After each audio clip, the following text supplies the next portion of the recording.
It can be a risk, it can be a scam, and it can be the future. We're not pushing anyone to do it. But there's also an opportunity. What's going on and why is this happening? Tax credits, which governments provide, they can get 100% rebate in income tax. And I think the communication is more important. Everything starts from a good communication. In the future, numbers will be done in seconds. We need people to sell the story. What do their numbers mean? The streets are no longer safe for our children. What is the attraction, to stay here? Do you know, London is dying. The financial hub of the world, London, is struggling. The big businessmen, the multi-billion dollars companies are running away from UK.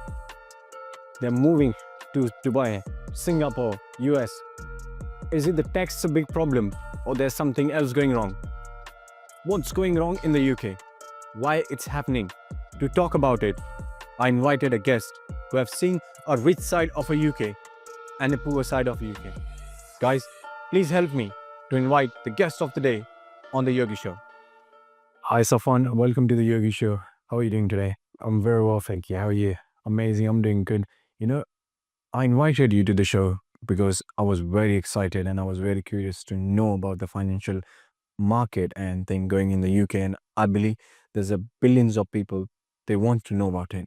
And I believe that you're the perfect fit for it.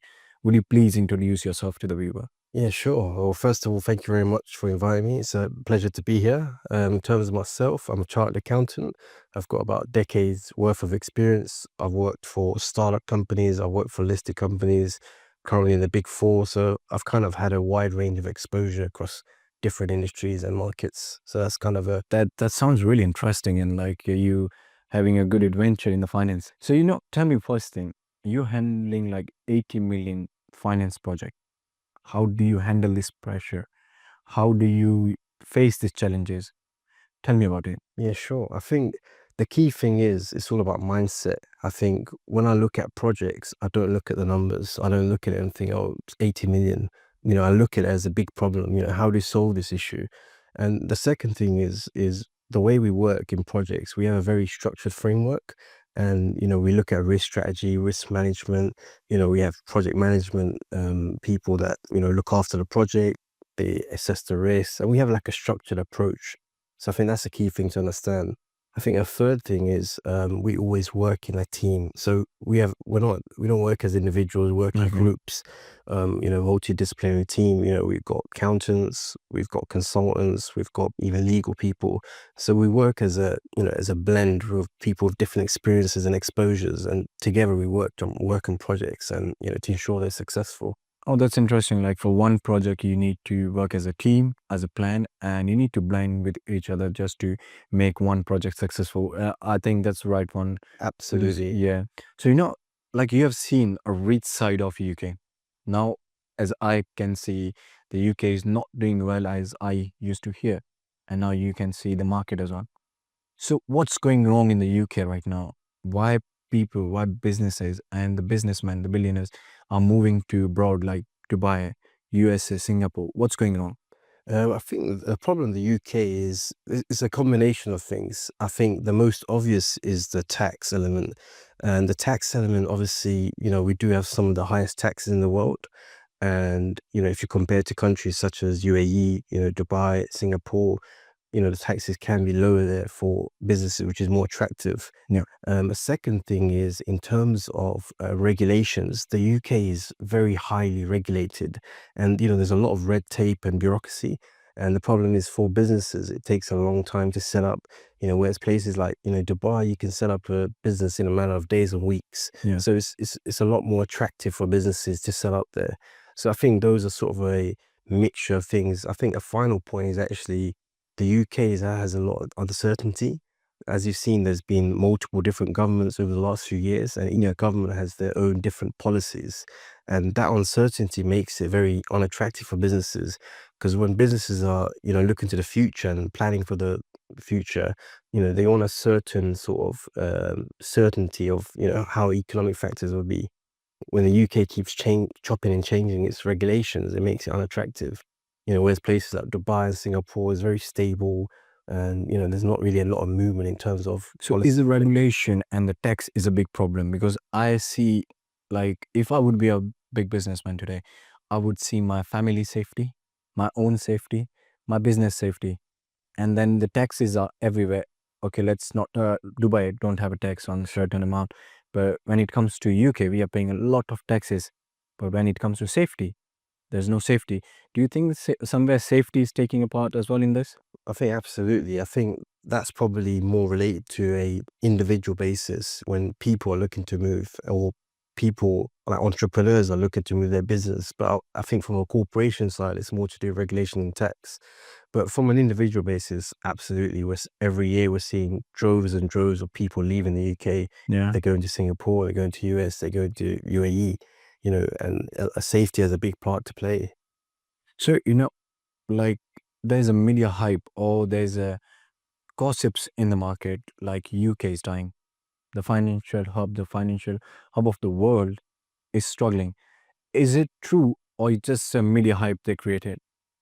I would say it's a combination of things. I think on one side, the media does sometimes love to exaggerate things. Um, I think on the other side, there is some element of truth. I think the UK is not collapsing as such or dying, but there's red flags. There's negative economic growth.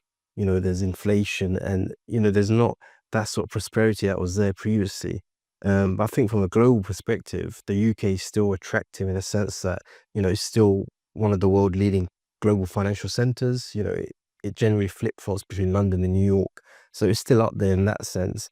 From a legal perspective as well, we've got most of the sort of top law firms operating. yeah.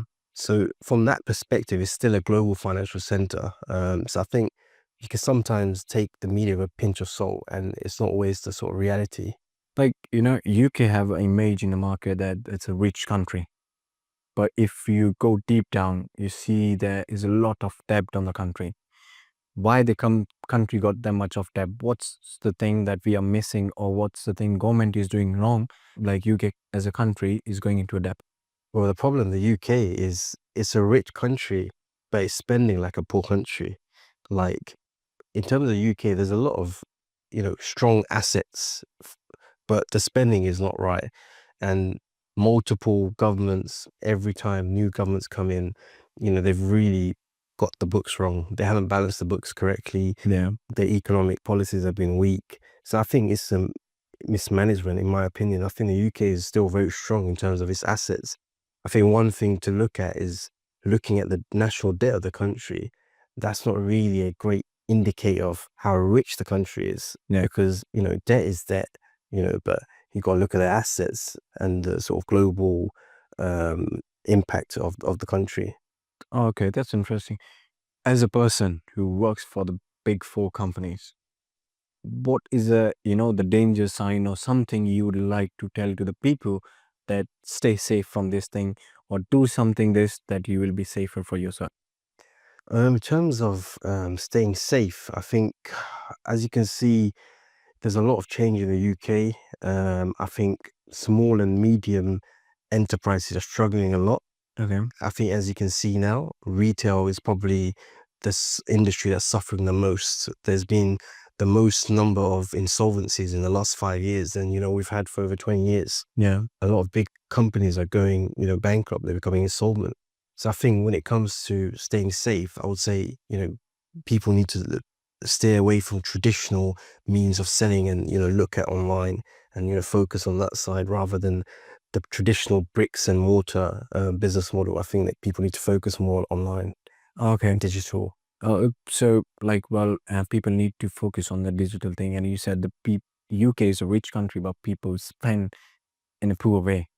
So Absolutely. is that the living standard or living expenses in the UK are killing people? Because when I talk to the people who are here, who born here and things, they says like, oh, when we used to go to some grocery shop, when we were spending £50, we used to get whole month grocery. But now you go and you just get for 1 week, not even 1 week. So what is that thing that is like you can say that is wrong?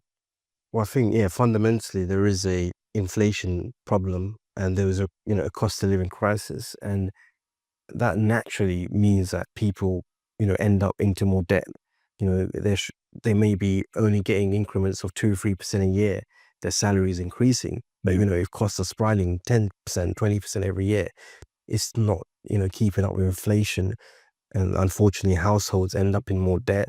And I think at the moment the average debt per household is around 100,000. So That's a lot. That's a big number. That's crazy. You are expert in the tax and the solution as well. If I come to you for advice, what 3 advice would you give it to me? I think it depends, what type of business you are, but I think fundamentally there are so many tax loopholes, so to speak. So they're completely legal, but they're not used by companies because due to a lack of knowledge. So that there's SEIS schemes, there's research and development credits which governments give. So there's so many different options that the government does provide. But if you don't have a good accountant and a good advisor, you can't exercise those and benefit from those. So I think, yeah, that is an option for people. Do you think every business or every businessman should have a CA or accountant to keep a backbone, the finance backbone, safe? Absolutely. Why? I think it's fundamental. I think, if you're not looking at the numbers, and cash is king. It is true. That's true. I heard a lot here in the UK that this says, "Oh, cash is king. You're carrying a cash," and that's a no. Come on, man. Cash is the king. Cash is king, and if no one's looking at those numbers, then is the business sustainable and can it survive in the longer term? So I think it doesn't mean that a small business needs to now hire a CFO, but they can get a part-time accountant just to assist them maybe every couple of months and do some consulting work for them and really help them navigate it with their finances. Okay, so if the accountant is must, do you think this accounting job or finance job is in danger because of AI, ChatGPT, or some other software? Will it take the jobs of the financial people? Absolutely. It's not even, is it a danger? It's already happening. I think, I'm not going to name any companies, but Yeah, if you see the recent media reports, certain companies are cutting their graduate intakes. yeah, And in the last 20 years, that was completely unheard of. Well, in the last sort of 50 years, graduate intakes have always been increasing, and accounting has always been seen as a safe profession. But, we're no longer seeing that. We're seeing graduate roles being cut. yeah. You know, True, that's true. so it is happening. But I think in the longer terms, I don't think they're going to take all the jobs over. I Yeah. think it's more that roles are going to change. Oh, okay. That's what's going to happen. Okay, so as a financial expert, do you think crypto is a scam? That's a great question. So, naturally as an accountant, I'm someone that's very skeptical, and, I have a lot of prudence. But I think with crypto, it's difficult because, yes, it can arguably be a scam, Yeah, but it can also be an opportunity, especially when it comes to digital receipting and, invoicing and payments. But I think the danger is that there is no regulation. I think until tight and stringent regulation is in place globally, I think crypto is a dangerous place. And I think, without tight regulation, it's difficult. so in the UK, it's legal to use crypto and all. There's some countries like India, they ban on the crypto. Do you think they are scared of the crypto, or there's something that they're not well educated about it? I think it's probably a mixture of both. I think there's obviously scaremongering from people, and there's fear of the sort of element of unknown. Yeah, But I think maybe with their policy, it's more of a case that, okay, we don't want to regulate this, we don't want to deal with this, yeah. so let's just ban it, and it's just easy, Let it headache for the government. less headache. Okay. So if someone is coming from any abroad country, just say any South Asian country, Europe country, or anywhere, if they want to build their future in the finance, how they can do it, what are the courses to do? Could you please name it, or just say what are the steps they can do? Yeah, sure. I think I'll go with 3 pillars. I think the first pillar is the fundamental, which I would say is, becoming chartered. So whether you do ACCA or ACA, become a chartered accountant. It's like a foundation. It's like it provides you a solid foundation for your career. And obviously it's quite a broad course, you cover all aspects of accounting, you cover tax, you cover financial accounting, management accounting. So I think that even with the new age, I think that fundamental should remain. I think secondly, I would say digital/technical skills. I think learning how to, Excel is still there. It is changing. New ones are coming, but Excel is still there.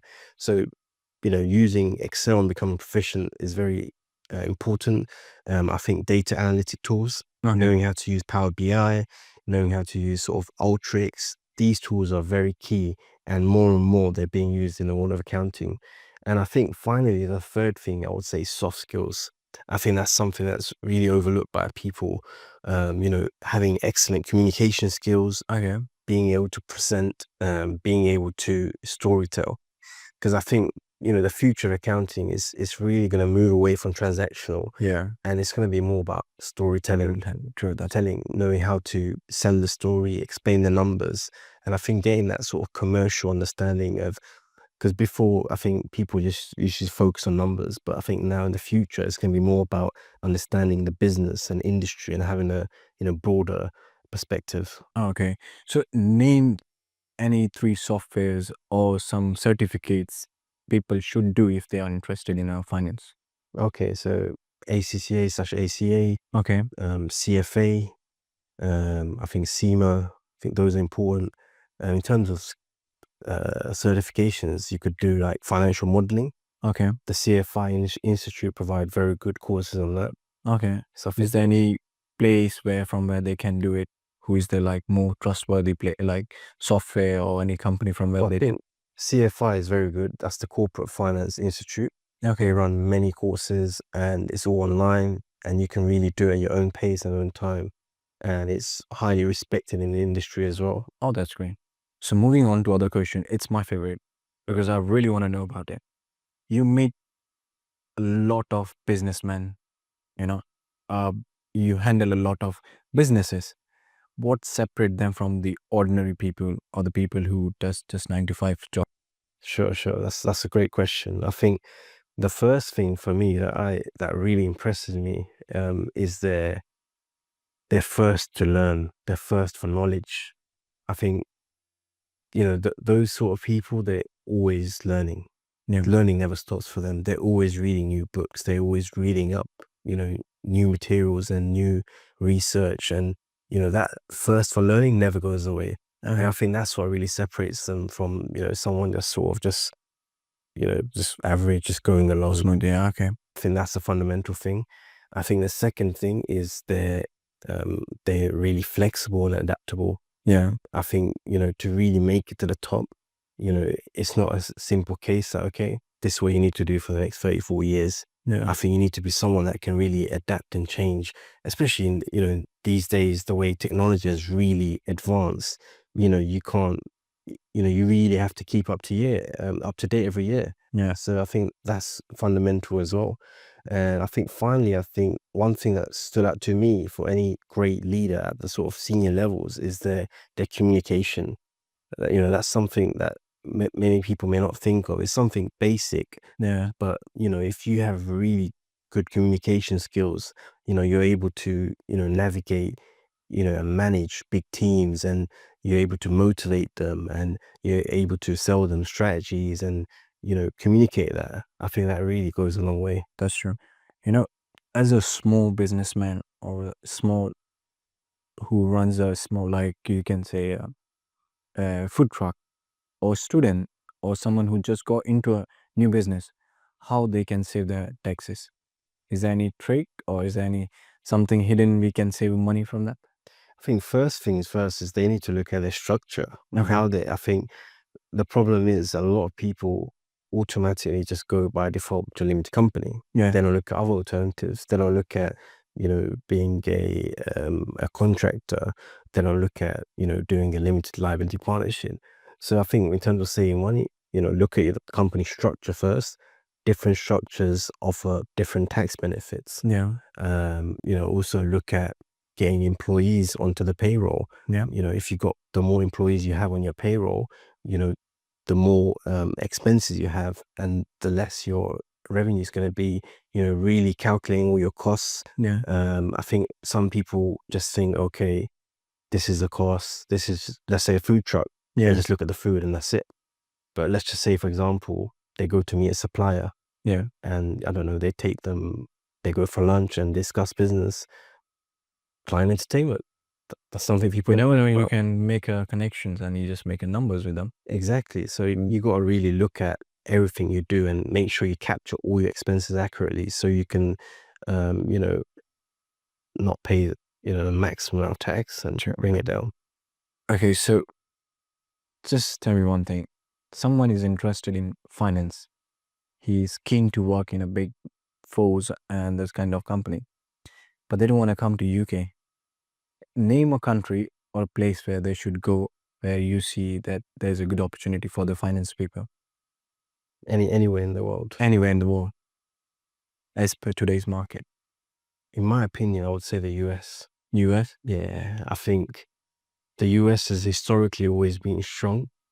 And I think one thing that the US has an advantage over the UK is that they compensate very well. Okay.